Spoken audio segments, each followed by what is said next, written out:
തെറ്റിദ്ധരിപ്പിക്കുന്ന പരസ്യങ്ങൾ പ്രസിദ്ധീകരിച്ചെന്ന കേസിൽ നിരുപാധികം മാപ്പ് പറഞ്ഞ പതഞ്ജലി. ബാബ രാംദേവ് മാപ്പപേക്ഷ എഴുതി നൽകിയെങ്കിലും കോടതി അംഗീകരിച്ചില്ല. തുടർന്നാണ് നേരിട്ട് മാപ്പ് പറഞ്ഞത്. വിഷയത്തിൽ കേന്ദ്ര സർക്കാരിന്റെ നിസ്സംഗതയിൽ സുപ്രീം കോടതി അതൃപ്തി അറിയിച്ചു. ആർ രാധാകൃഷ്ണൻ ഡൽഹിയിൽ നിന്നും കൂടുതൽ വിവരങ്ങളുമായി ചേരുന്നുണ്ട്. രാധാകൃഷ്ണൻ, കോടതിയുടെ പ്രധാന നിരീക്ഷണങ്ങൾ എന്തൊക്കെയായിരുന്നു ഈ ഒരു വിഷയത്തിൽ?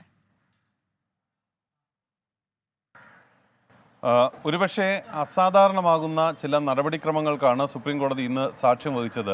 നേരിട്ട് ഒരു പരസ്യം തെറ്റിദ്ധാരണാജനകമാണെന്ന് വിലയിരുത്തിയതിനു ശേഷവും ആ പരസ്യം വീണ്ടും പ്രസിദ്ധീകരിക്കുകയും ജനങ്ങളെ തെറ്റിദ്ധരിപ്പിക്കുകയും ചെയ്തതിനാണ് പതഞ്ജലിയുടെ ഉൽപാദകരായിട്ടുള്ളവരെ കോടതി വിളിച്ച് വരുത്തിയത്. ബാബ രാംദേവ് അടക്കമുള്ളവർ കോടതിയിൽ ഹാജരായി. നേരത്തെ തന്നെ ജസ്റ്റിസ് ഹിമ കോഹ്ലി അധ്യക്ഷനായിട്ടുള്ള ബെഞ്ചിന് മുന്നിൽ ഇവർ സത്യവാങ്മൂലം സമർപ്പിച്ചിരുന്നു. മാപ്പപേക്ഷ ആണ് സമർപ്പിച്ചിരുന്നത്. കോടതി അലക്ഷ്യ നടപടികളിൽ നിന്നും ഒഴിവാക്കണമെന്നും തങ്ങൾ ബോധപൂർവമല്ല ഈ വീഴ്ച വരുത്തിയത് എന്നുമായിരുന്നു ബാബ രാംദേവ് അടക്കമുള്ളവരുടെ അപേക്ഷ. പക്ഷേ ഇത് കോടതി അംഗീകരിക്കാൻ തയ്യാറായില്ല.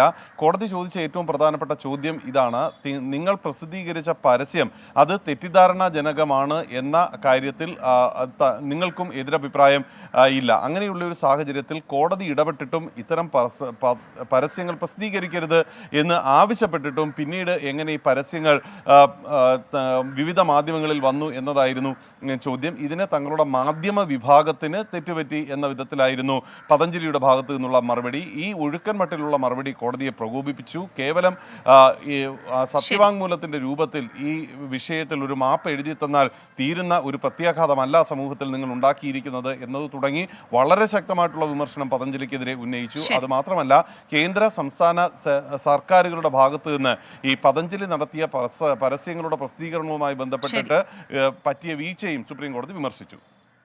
ഡൽഹിയിൽ നിന്ന് ആർ രാധാകൃഷ്ണനാണ് വാർത്തയുടെ കൂടുതൽ വിശദാംശങ്ങൾ നൽകിയത്.